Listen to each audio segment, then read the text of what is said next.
എല്ലാവർക്കും പുതിയൊരു വീഡിയോയിലേക്ക് സ്വാഗതം. ഇന്ന് ഞാൻ ഒരു വെറൈറ്റി മുട്ടക്കറി ഉണ്ടാക്കാൻ പോവുകയാണ് കേട്ടോ. പെട്ടെന്നാവും ചെയ്യും, ചപ്പാത്തിക്കും ചോറിക്കും ഒക്കെ കഴിക്കാം. മുട്ട റോസ്റ്റ് അല്ല, റോസ്റ്റ് പോലെയാണെന്ന് മാത്രം. പക്ഷേ കുറച്ച് വെറൈറ്റിയാണ്. ഒരു 5 മിനിറ്റ് കൊണ്ട് നമുക്കത് ഉണ്ടാക്കിയെടുക്കുകയും ചെയ്യാം. അപ്പം എങ്ങനെയാണ് ഉണ്ടാക്കണം നമുക്കൊന്ന് നോക്കാം.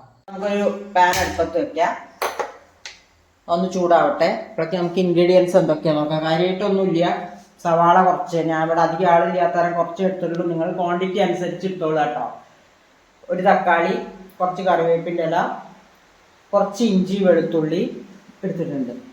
ഇതൊക്കെ കൂടി വളരെ ഈസി ആയിട്ട് നമുക്ക് എങ്ങനെ ഉണ്ടാക്കാമെന്ന് നോക്കാം. ഇപ്പോൾ കുറച്ച് വെളിച്ചെണ്ണ ഞാൻ ഒഴിക്കുകയാണ്. വെളിച്ചെണ്ണ ഒരു 2-3 ടേബിൾ സ്പൂൺ വേണം കേട്ടോ. ഇത് വെറും എണ്ണയിലാണ് ഉണ്ടാക്കുന്നത്, കാരണം വെള്ളമൊന്നും അധികം ഒഴിക്കുന്നില്ലല്ലോ. ചൂടായി. ഞങ്ങളുടെ ഈ ഭാഗത്തേക്ക് മുട്ടക്കറി, മീൻകറി അതിലൊന്നും അങ്ങനെ കടുകൊന്നുമില്ല. ഇഞ്ചി വെളുത്തുള്ളി ഇതൊക്കെ ഒന്നിച്ചിടാൻ പോവുകയാണ് ഞാൻ കേട്ടോ. തക്കാളി, ഉള്ളി, കറിവേപ്പിൻ്റെ ഇതെല്ലാം കൂടി ഞാൻ ഇട്ടിട്ടുണ്ട്.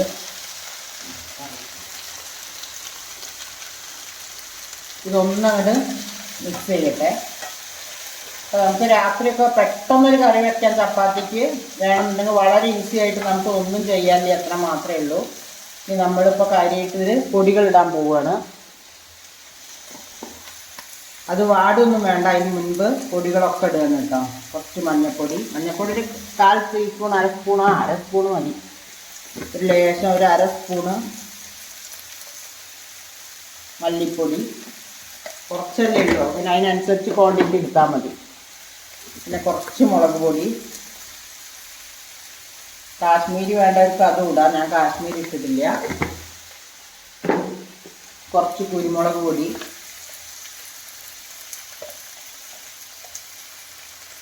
കുറച്ച് കുരുമുളക് പൊടി ഇട്ടാൽ മതി. ഇതെല്ലാം കുറച്ച് ഉപ്പും കൂടി ഞാൻ അതിൻ്റെ കൂടെ ഇടുകയാണ് കേട്ടോ. എന്നാലും അത് വേഗം ഒന്ന് ഫ്രൈ ആയി കിട്ടും ചെയ്യും. ഉപ്പ് ഒരു 3/4 സ്പൂണുള്ളൂ, കുറച്ചല്ലേ ഉള്ളൂ. അപ്പോൾ പിന്നെ ഇതൊന്നങ്ങോട്ട് വെറുതെ ഒന്ന് ഇളക്കുക. ഇനി ഇതിൽ നമ്മൾ കുറച്ച് തേങ്ങ ചിരകിയതും കൂടി ഇടുകയാണ്. ഈ തേങ്ങ ചിരകിയത് ഇതിൻ്റെ കൂടെ കിടന്ന് ഫ്രൈ ആവട്ടെ. ഫ്രൈ ആവാൻ വേണ്ടിയാണ് ഇതൊന്നെല്ലാം കൂടി എല്ലാ പൊടികളും എല്ലാ ഉപ്പും എല്ലാം ഇട്ടിട്ടുണ്ട്. നമ്മൾ കുറച്ച് തേങ്ങ ഇട്ടിട്ടുണ്ട്.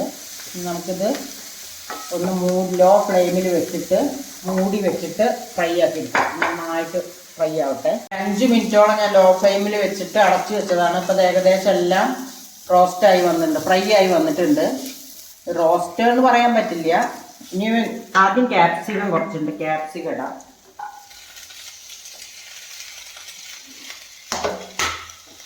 ക്യാപ്സിക്കം എൻ്റെ ഒന്ന് ഇളക്കിട്ടിട്ട് ഇതൊക്കെ മുറിച്ചിട്ടുണ്ട്.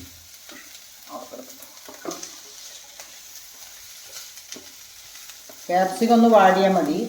ക്യാപ്സിക്കം വെന്ത് കഴിഞ്ഞാൽ അതിൻ്റെ ആ ടേസ്റ്റും അതിൻ്റെ കളറും ഒക്കെ മാറും. അതുകൊണ്ട് ക്യാപ്സിക്കം ഒന്ന് വെറുതെ ഒന്ന് സോട്ട്.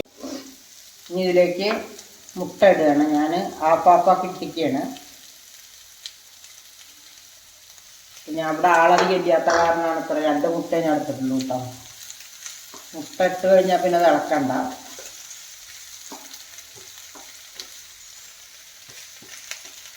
അവസാനം ലേശം ഗരം മസാലയും കൂടി ഇടുകയാണ്.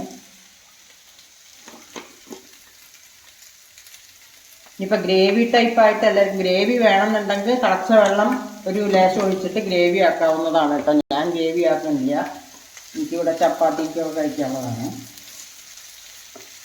അപ്പോൾ നമ്മുടെ പെട്ടെന്ന് ഉണ്ടാക്കാവുന്ന മുട്ടക്കറി ഇവിടെ റെഡി ആയിരുന്നു. മുട്ട റോസ്റ്റ്, എന്താ പേരെന്നറിയില്ല, പേരറിയുന്നവർ കമൻറ്റ് ചെയ്യുക, അതിലൊരു പേരിടുക. ഓക്കെ, അപ്പോൾ മുട്ട റോസ്റ്റ് പോലെ അതിവിടെ റെഡി ആയിട്ടുണ്ട്. എല്ലാവരും ട്രൈ ചെയ്ത് നോക്കുക. ഇഷ്ടമായ ലൈക്ക് ചെയ്യുക, ഷെയർ ചെയ്യുക, സബ്സ്ക്രൈബ് ചെയ്യുക. അപ്പോൾ എല്ലാവർക്കും ബൈ.